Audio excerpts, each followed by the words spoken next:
The courtroom air hung heavy with the scent of polished wood and stale coffee. Jacob Riley sat motionless in the defendant's chair, his once broad shoulders now slumped under the weight of a murder charge. The jury had already deliberated. Their verdict, a foregone conclusion. As the judge prepared to deliver the sentence, Jacob's lawyer made one final plea. "Your Honor, my client has just one request before sentencing." The judge sighed, adjusting his glasses. "What is it, Mr. Riley?" Jacob's voice was rough from months of silence. "Let me see Duke, one last time." A murmur rippled through the courtroom. The prosecutor objected. This wasn't procedure. But the judge silenced him with a raised hand. Minutes later, the double doors burst open. A massive, brindle-coated mastiff charged into the room, his claws scrabbling against the tile. Duke ignored the bailiffs, zeroing in on Jacob with laser focus. When their eyes met, the dog let out a heart-wrenching whine and launched himself at Jacob, knocking him backward in a tangle of limbs and fur. The courtroom erupted, but no one intervened as Jacob buried his face in Duke's neck, his entire body shaking. Then, without warning, Duke began pawing frantically at Jacob's prison jumpsuit, his teeth catching on the chest pocket. A single, crumpled photograph fluttered to the floor. The prosecutor snatched it up, then went deathly pale. "Your Honor," he whispered, "we may have a serious problem." The image showed a shadowy figure standing over the victim's body. And the face in that photo? It wasn't Jacob Riley's. Before continuing the story, comment below where you're watching from. I'm excited to see how far this story has spread. If you enjoy it, don't forget to like and subscribe for more exciting stories like this. The courtroom fell into stunned silence as the judge examined the photograph. Jacob could hear his own heartbeat pounding in his ears. He'd never seen this picture before. So how had it ended up in his pocket? And why did Duke seem to know exactly where to find it? The prosecutor's hands trembled as he turned the photo over. This appears to show the actual murderer, he admitted reluctantly. The timestamp in the corner placed it at the crime scene just minutes before the victim's death, when Jacob had an ironclad alibi at a gas station 20 miles away. Duke sat rigidly at Jacob's side, his massive head swiveling between Jacob and the judge. The dog's intelligent eyes seemed to track every movement in the room, his ears twitching at the rising murmurs from the gallery. That's when Jacob noticed something else. In the photo's background, barely visible, was a distinctive sign for Cray Enterprises. The judge slammed his gavel. "We are adjourning immediately. Bailiff, take Mr. Riley back to holding, and someone get that dog secured. He may be material evidence now." As guards led Jacob away, Duke let out a mournful howl that echoed through the courthouse corridors. The fluorescent lights buzzed overhead as Jacob paced the narrow confines of his holding cell. 3 days had passed since the photo surfaced, and still no word from his public defender. The stale air smelled of sweat and industrial cleaner, making his stomach churn. Then came the metallic clang of the cell door sliding open. "Visitor Riley," the guard grunted. Jacob's heart leapt. Maybe his lawyer finally had news. But when he entered the visitation room, he found a stranger waiting. The woman wore a crisp navy suit, her dark hair pulled into a tight bun. No lawyer's badge, no file folder. Just a single business card she slid across the table. Lena Voss, investigative reporter, Daily Sentinel. "You don't know me," she said, keeping her voice low as the guard stepped back. "But I know Victor Cray, and I know why that dog of yours is so important." Her fingers tapped the table nervously. "Duke didn't just find that photo. He was there that night.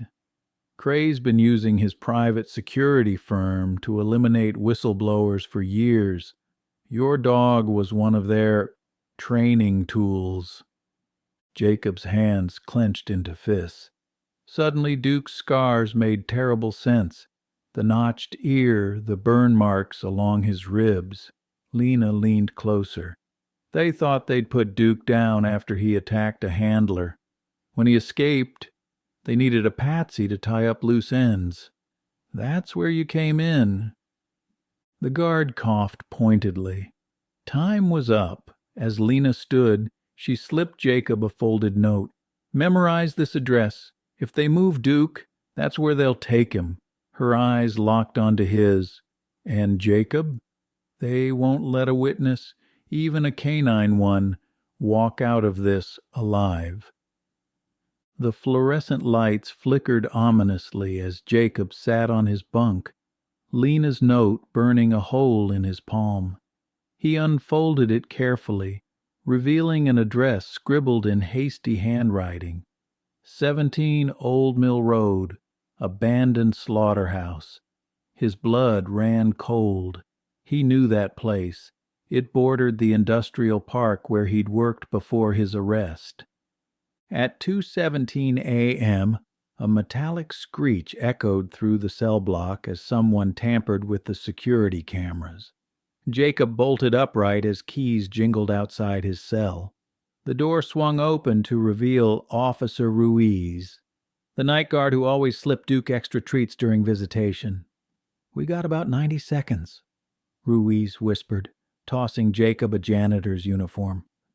"Your dog's being transferred to Cray's men at dawn. I can get you to the service elevator, but after that, you're on your own."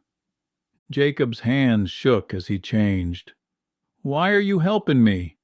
Ruiz's face hardened. "My brother was Cray's last whistleblower. They made it look like a suicide." He pressed a key card into Jacob's hand. "Duke bit the bastard's face when they came for my brother. That dog's the only living witness to what really happened that night." As they crept through the prison's underbelly, Ruiz suddenly stiffened. Radio static crackled from around the corner. "They're early." He shoved Jacob toward a grate. "Sewer leads to the parking lot. Go." The last thing Jacob saw before dropping into darkness was Ruiz drawing his sidearm, turning to face the approaching footsteps. The stench of raw sewage hit Jacob like a physical blow as he splashed into the waist-deep muck.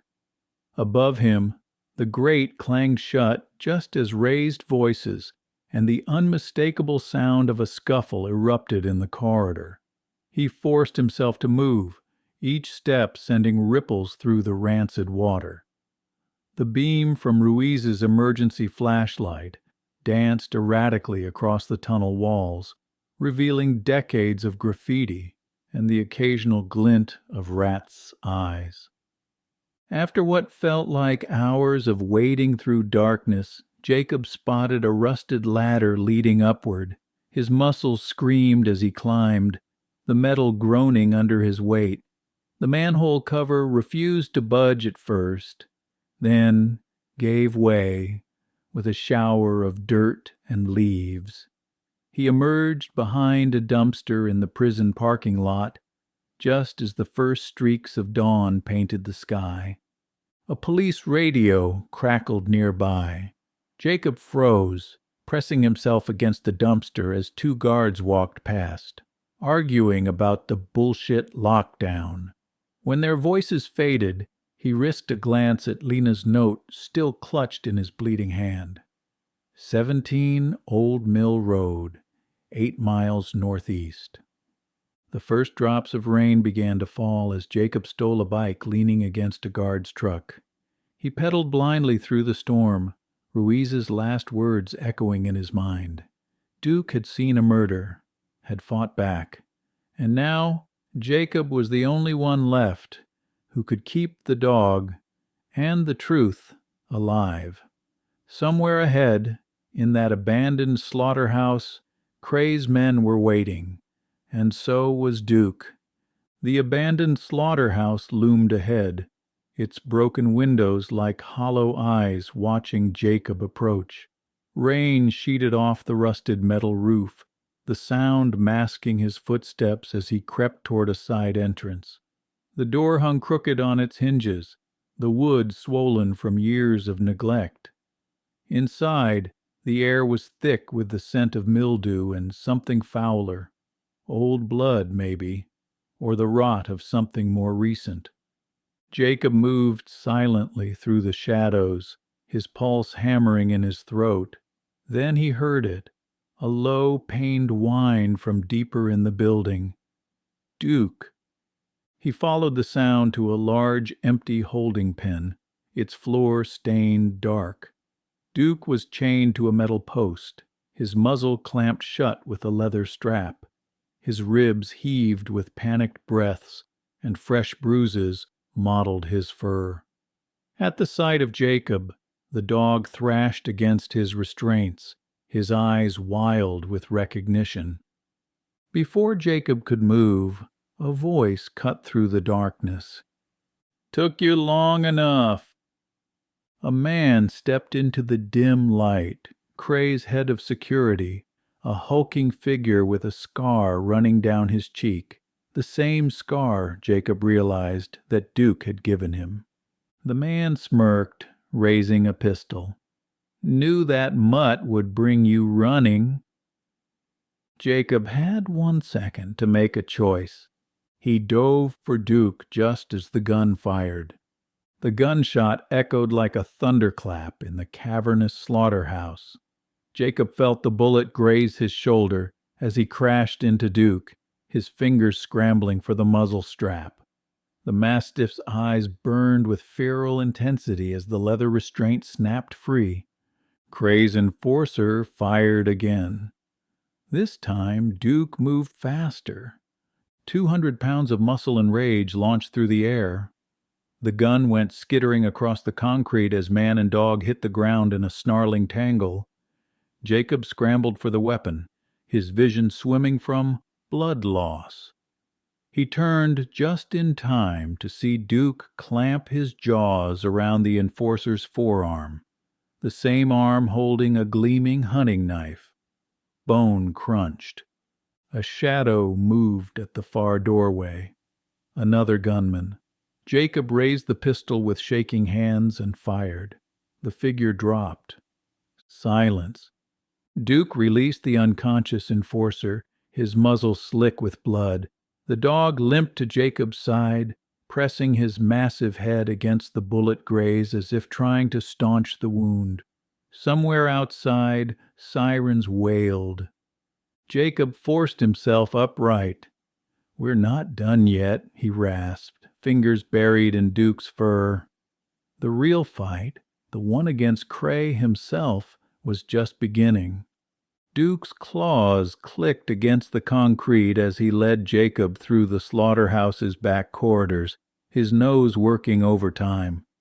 The sirens were getting closer, but the dog didn't stop until they reached a rusted freezer unit, its door slightly ajar.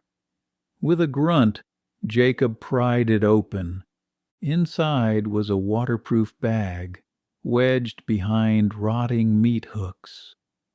Jacob's breath caught as he unzipped it. A USB drive, a blood-stained ledger, and a voice recorder, still functional. When he hit play, a familiar voice filled the freezer.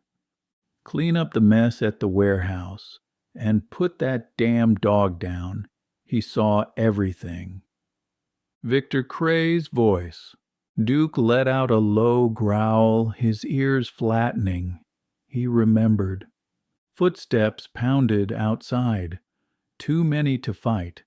Jacob stuffed the evidence into his jumpsuit just as the doors burst open. But it wasn't Cray's men. It was Lena and a SWAT team.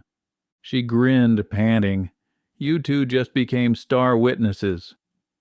The courtroom buzzed with anticipation as Jacob took the stand, Duke lying steadfast at his feet. The USB drive had unleashed hell. Audio recordings of Cray ordering hits, the ledger detailing payoffs to officials, and security footage showing Duke attacking Cray's men the night of the murder. The Mastiff wasn't just a witness. He was the spark that ignited the case. Cray sat stone-faced at the defense table, his million-dollar lawyers frantically objecting. But when the prosecution played the freezer recording, his own voice snarling, "Put that damn dog down," the jury recoiled. Even the judge adjusted his glasses, lips pressed thin. Then came the final blow. A forensic vet testified about Duke's scars, not just from dogfighting, but from knife wounds that matched the whistleblower's defensive wounds. Cray hadn't just framed Jacob, he'd tried to silence the only living creature who could place him at the scene. As the guilty verdict was read, Cray finally snapped. "You're going to ruin me over a dog?" he spat. The judge didn't blink. "No, Mr. Cray, the dog ruined you." The morning air was crisp as Jacob stepped out of the courthouse, the weight of the past months finally lifting from his shoulders. Duke trotted beside him, his head held high, the morning sun glinting off his battle-scarred coat. Reporters shouted questions, cameras flashed, but Jacob kept walking, past the chaos, past the noise, toward the quiet edge of the city where the open road stretched ahead. He had sold the story rights, not for fame, but for enough money to disappear. A small ranch upstate, far from Cray's remaining associates, far from the memories of prison cells and slaughterhouses. Somewhere, Duke could run without a chain, without fear. As they reached the truck that would take them home, Duke paused, looking back at the courthouse one last time. Then he nudged Jacob's hand with his wet nose, as if to say, "Let's go." Jacob scratched behind Duke's ears, smiling for the first time in years. They drove toward the sunrise, leaving the shadows behind. Share which moment in this story resonated with you most. Subscribe our channel, Heartwarming Storytime, to help us spread stories of hope in a world that desperately needs them.